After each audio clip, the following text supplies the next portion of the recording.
every time I speak at this press club, beyond this group of real people, I see the ghosts of people who, even in recent times, would be here at this table with us.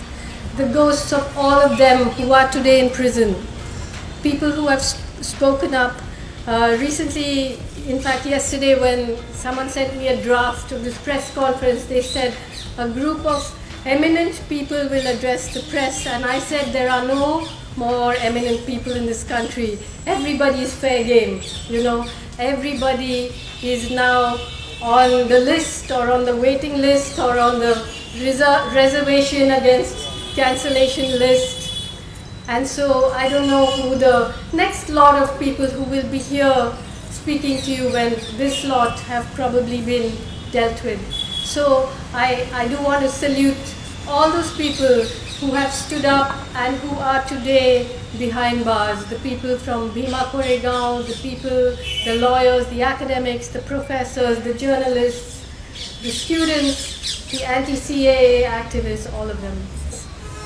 After independence, after we were given a constitution, for the first time in the history of this civilization, this caste-based, social hierarchical civilization, for the first time we had a legal document that said all Indians are equal.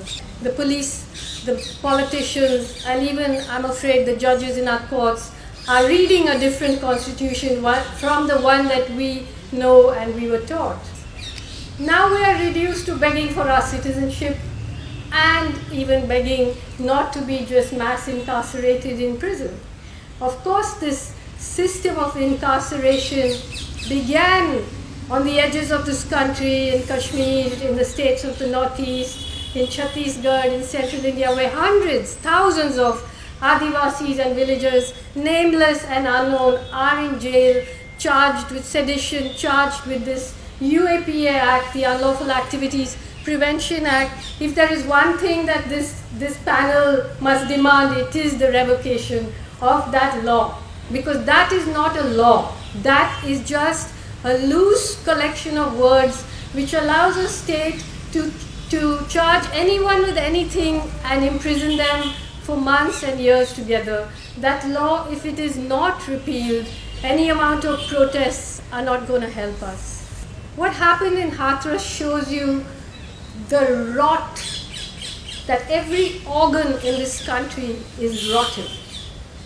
There was a Dalit girl who said, when she was found nearly dead by her mother and brother and taken to a police station, she said, in 3 videos, she said, I was gang raped. I was gang raped by these men. She told them, he told you their names. You know the caste they came from. Yet the police did not register a case. She was taken to hospital. The doctors did not examine her for rape.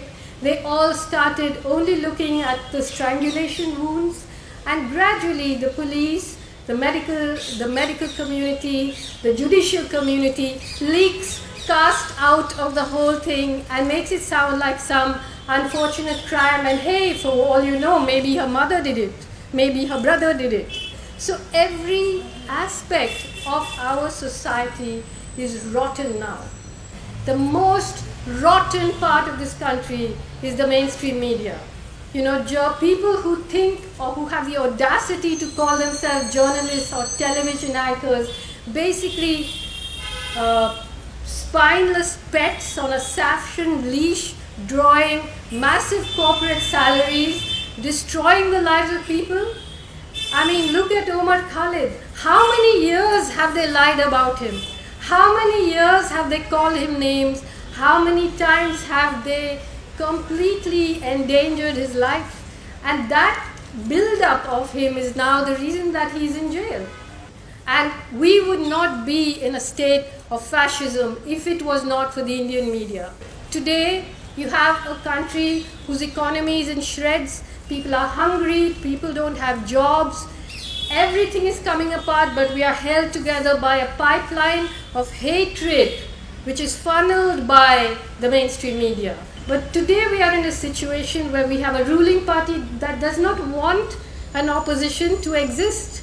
An election is like watching the BJP, the Ferrari of the BJP, compete against a few broken bicycles, and we call ourselves a democracy. We are a one-party democracy, which is an oxymoron. So today, the only good thing that is happening is it is unsustainable. This is unsustainable. It isn't possible for this to continue.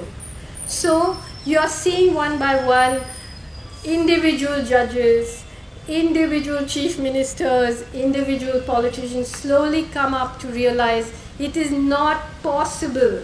We have a government that is very cunning in how it can win the elections, but has no intelligence about how to rule this very vast country. Let's not pretend anymore that this is a democracy and there is a lot of noise on the media and it's free. It is not free.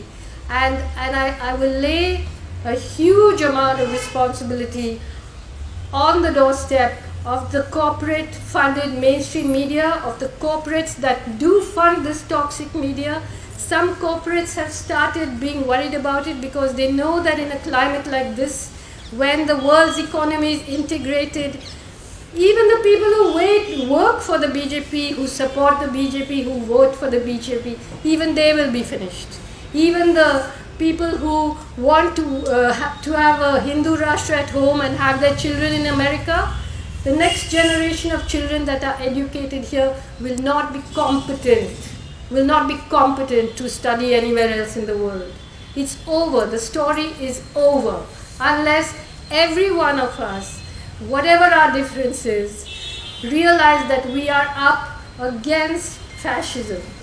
So every one of us, whether you're a judge, whether you're a politician, whether you're a writer, whether you're a student, whether you're a small magistrate, whatever you are, the time to stand up is now.